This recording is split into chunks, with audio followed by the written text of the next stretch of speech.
good morning, good morning. Magluluto tayo ng sinabawang isda or sinigang na isda. Basta yung may sabaw na isda kasi nakakasawa na yung puro prito. So, ito yung mga ingredients. Yung papakita ko lang sa'yo kung paano ako magsigang ng isda. So, ito yung 2 pirasong galunggong. Siningitan ko ng luya sa loob.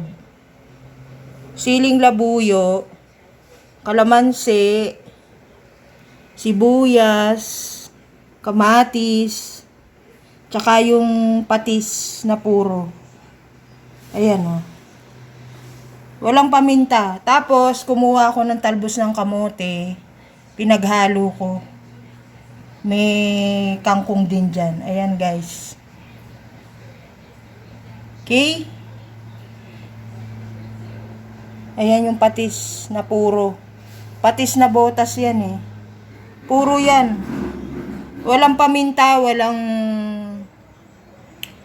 yellow food seasoning na nilalagay. Yung siling labuyo, kahit 2 piraso lang kasi gusto ko minsan sa sinabawang isda medyo may anghang ng konti.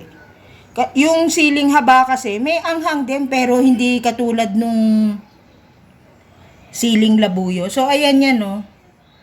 Yung kangkong at saka yung talbos ng kamote. Pwede na rin lagyan ng ibang gulay, pwedeng okra, labanos. Pero ako ito, okay na sa akin to eh. Tapos pinitpit na luya. Ayan o. So shout out kay Louie Haldo Official, Dads Oblak, kay Kevin Jan Cristobal, shout out sa inyong lahat dyan. Ma'am Lintek, hindi ko alam kung aabot na naman sa ano mo to, sa live streaming mo to, pero okay lang. Yan o. Okay? Shout out kay Jocelyn Barlam, thank you sa'yo ha. Explorer Side, kay Teacher Explorer Side, teacher ng English. Hello sa'yo. Okay. Sisimula na akong magluto. So, unahin nyo, maglalaga muna kayo ng tubig. So, dun ko lulutuin sa magic kawali ko para kita nyo. Magpapakulo muna kayo ng tubig. Siguro mga 4 na tasa o 3 tasa. Yun ang sikreto. Magpapakulo muna kayo ng tubig, hindi yung dire-diretso ang lagay nyo, kamatis, sibuyas.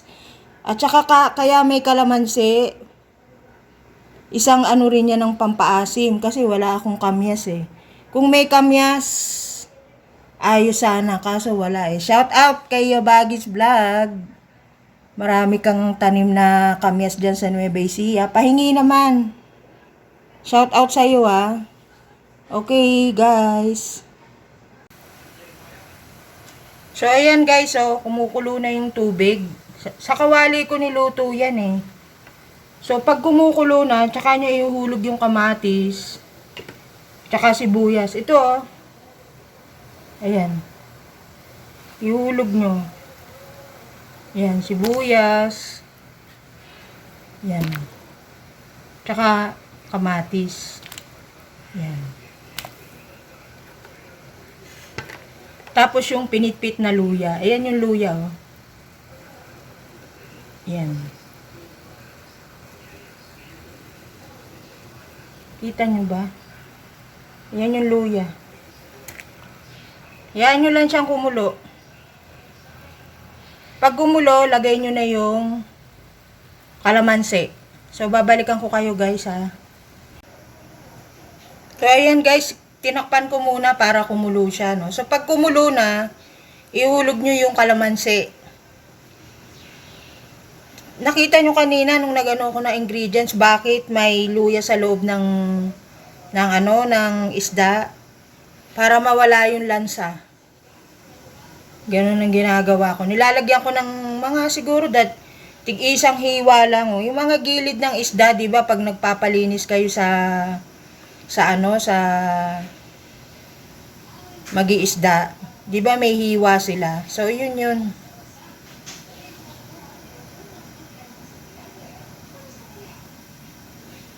Babalikan ko kayo, okay, guys? So, ayan. Ayan, guys, kumukulo na. So, ihulog nyo yung kalamansi. Ayan yung kalamansi, oh. Piniga ko na. Ayan. Lagay nyo yung kalamansi. Pagkatapos, ihulog nyo ngayon yung isda. Yung isda na may luya sa gilid. Mamaya nyo na titimplahan, ha. Ayan. Nulog ko na. 2 piraso lang. Pinakita ko lang sa inyo kung paano kung magsigang ng isda. Ayan, o. Ayan. Teka, kukuha ko ng sandok, ha. So, ayan, kumukulo na. So, ihulog nyo yung 2 hiniwang siling labuyo. Ayan, o. Hiniwa ko na para gumana, yan. Pwede rin naman yung, yung siling haba, kaya lang wala siyang, may anghang siya pero kakaunti.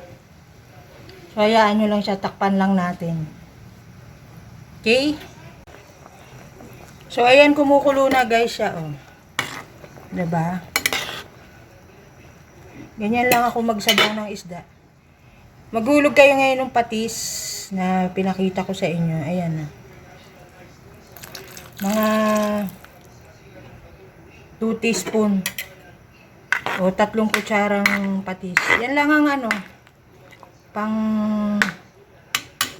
panimpla. Walang food seasoning yan, ha. Patis lang nilagay ko, wala ring paminta. Kumbaga yan, natural food na yan, eh. Natural ingredients pala, hindi food. Yan, ganyan lang ako magsabaw ng isda. Kasi wala namang... Basta yung ako kasi ginamit ko yung siling labuyo. Pwede kayong gumamit ng siling haba, maglagay kayo ng okra, labanos. Pero ako pwede na ako sa talbos ng kamote tsaka kangkong, pinaghalo ko na. So, yung gilid ng isda, nilagyan ko ng ng luya. Bakit? Para mawala yung lansa. Ganon ako ng isda. So, hayaan nyo lang siyang kumulo ng kumulo. So, ihulog na natin yung maya-maya ng konti, mga 1 minute pa. Babalikan ko kayo.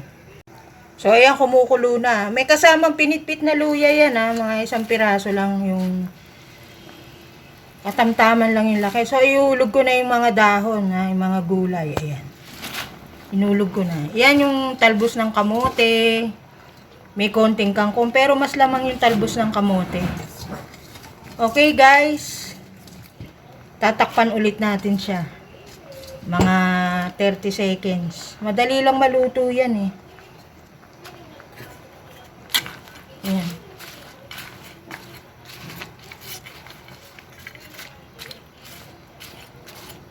Yan, isang ulam na yan, guys.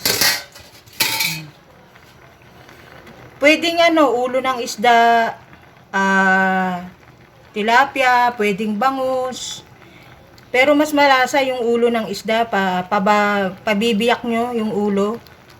Yun, tapos maglagay lang kayo ng mga 2 pustang isda. Yung laman ng isda, pwede na, isang ulam na yan. Ayan. Walang paminta yan, ha. Walang magic sarap. Patis lang ang inano ko dyan. Yan.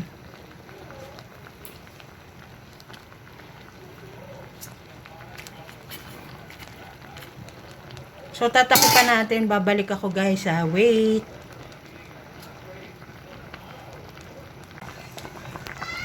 So, ayan na, guys. So, luto na siya, oh. So, patayin nyo na yung apoy. Yan. Yan na yung sinabawang isda ko. Oh, ang tawag nyo, sinigang na isda.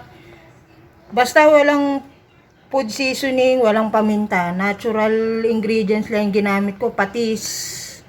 Ang mga ingredients, 2 pirasong isda, 1 pinitpit na luya. Tapos yung isda, lagyan nyo ng hiniwang luya sa loob. Kalamansi, kamatis, sibuyas, dahon ng talbos ng kamote, kangkong, tsaka tubig na mainit. So, Ang sikreto dyan, magpapakulo muna kayo ng 3 tasang tubig bago kayo maglagay ng sibuyas, kamatis. Kasi yung iba, dire-diretso yung ginagawa nila. So, papakuluan nyo muna. So, thank you guys. Shout out sa inyong lahat dyan. See you sa next cooking vlog ko, okay? Shout out sa lahat. Bye! Ayan na yung finished product ko. Hindi ko na nilagay sa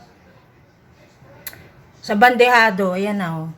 Kaya ako dyan sa kawali naglagay para nakikita nyo yung itsura. Kasi pag sa kaldero yung mataas, mahirap eh. Hawak ko sa isang kamay yung camera, kaya sa magic kawali ko na naman niluto. So, okay, see ya! Shout out kay Riddler tsaka kay Sensitive, Tatay Jack First. Bye!